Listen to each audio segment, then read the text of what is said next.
Story, Light in the Night. In a small village deep in the forest, there is an ancient temple that no one dares to approach at night. The villagers often say that this temple was built hundreds of years ago, and there is a strange story about the light appearing on rainy nights. The story begins on a rainy night, when Lam, a young man in the village, decides to explore the temple.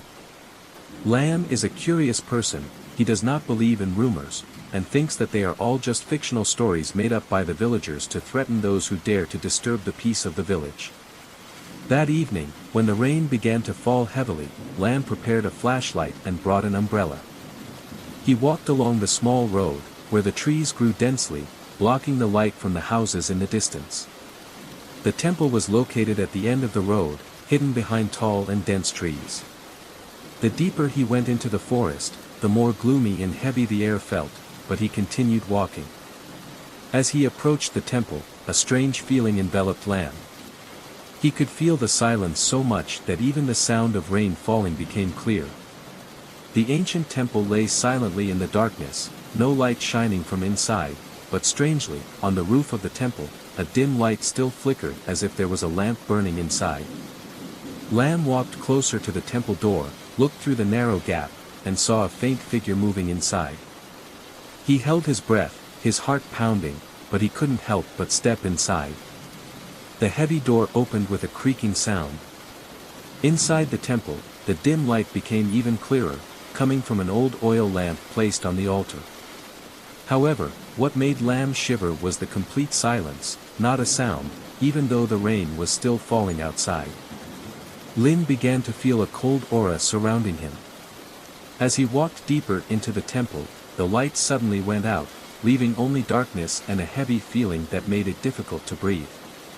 Lin tried to move, but he felt like something was watching him from behind. Suddenly, he heard footsteps crunching on the stone floor, but when he turned around, there was no one behind him. The feeling of fear grew more and more. Suddenly, a whispering voice rang out in the quiet space, "Why are you here?" Lin turned around, but only saw pitch darkness, no one.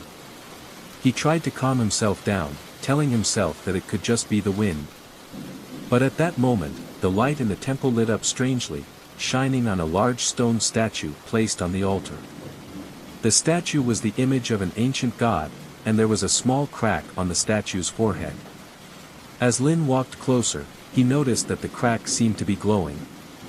The eyes of the statue, which were originally smooth stones, suddenly reflected the light of the lamp, as if someone was looking straight at him. Lin felt a cold air running down his spine. It felt like there was a strong suction force pulling him closer to the statue. Although he tried to turn around to go out, his body seemed to be held back by an invisible force. Suddenly, the temple began to shake slightly, and a secret door opened behind the statue. A dim white light flashed from within, illuminating the entire surrounding space. Lin could not resist his curiosity, and stepped into the door. In front of him was a small shrine room, where there was a large table covered with a red cloth. On the table, there was a wooden box carved with strange patterns. Lin approached and opened the box. Inside the box was a sparkling stone. When he touched the stone, a soft sigh echoed in the air. The stone statue in the temple suddenly emitted a dazzling light, and Lam felt as if his whole body was drawn into another space. When Lam woke up, he found himself lying outside the temple. It was already morning. The rain had stopped falling and the air in the village had returned to peace. He didn't remember what he had done last night, but when he looked back at the temple, he saw that it had returned to its original state, without any strange light or strange feeling. From that day on, Lam no longer dared to go near the temple. But he always felt something mysterious, as if the temple was not just an ancient building, but a place that held a power that humans could not fully understand.